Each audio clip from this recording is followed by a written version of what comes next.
Заменик министерот за образование Спиро Ристовски задоволен од организацијата на работење и уредувањето на просториите на Ликовната академија и од потенцијалот и талентот на 11 новозапишани студенти.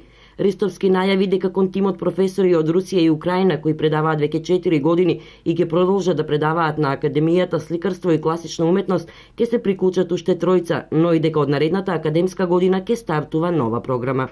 Тоа ќе биде посебната катедра за вајарство, со што де факто потврдуваме дека интересот на универзитетот и владата во насока на развој на оваа ликовна академија го продолжуваме со целосен интензитет, се со цел да обезбедиме високо ниво на квалитет на студенти кои што ќе дипломираат на оваа академија и од кои што Република Македонија ќе има исклучителен бенефит во делот на уметноста.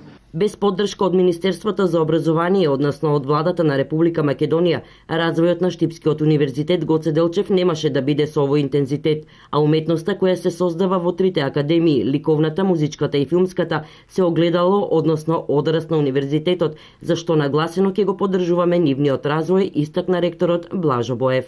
Во секој случај ликовната, посебно бидејќи станува збор за една новина во Република Македонија во поглед на класично сликарство. Ова што заменикот министер за образование господин Трисовски го најави, тоа ќе го направиме во текот на наредниот период и во наредната година ќе стартираат и делот на програмите од вајарството и делот на програмите од применените уметности кои се составен дел на ликовната академија.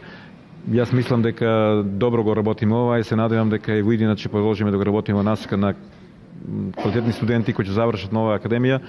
Мислам дека од најдобрите учители, најдобрите професори кои постојат во класично сликарство во Русија и Украина, ова е исклучителна прилика за студентите и мислам дека треба да ја искористат до максимум оваа прилика, бидејќи на друго место оваа прилика нема. Дека навистина на Ликовната академија се образуваат талентирани студенти потврдуваат и професорите од Русија и Украина, кои велат дека практикуваат специјални програми за изучување на класичното сликарство.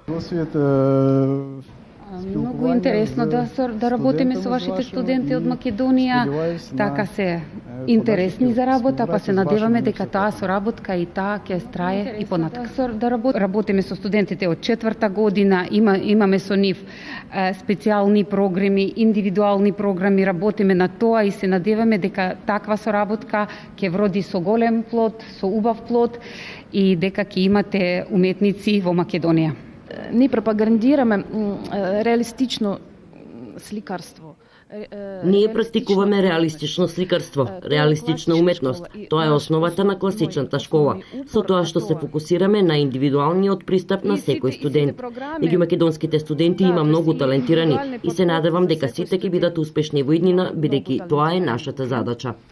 И се надевам сите ќе бидат успешни после, тоест тоа наша задача. Во моментов академијата функционира само со една програма, класично сликарство, а освен наведените во однос на зголемување на бројот на професори и програмата за вајарство, од наредната година се очекуваат нови програми кои наскоро треба да се акредитираат. Премаме нови акредитации на програми по дизајн, односно моден дизајн, дизајн на мебел и пейзажен дизајн, во кој имаме и уште една нова програма која треба да акредитираме, а тоа е на вајарство.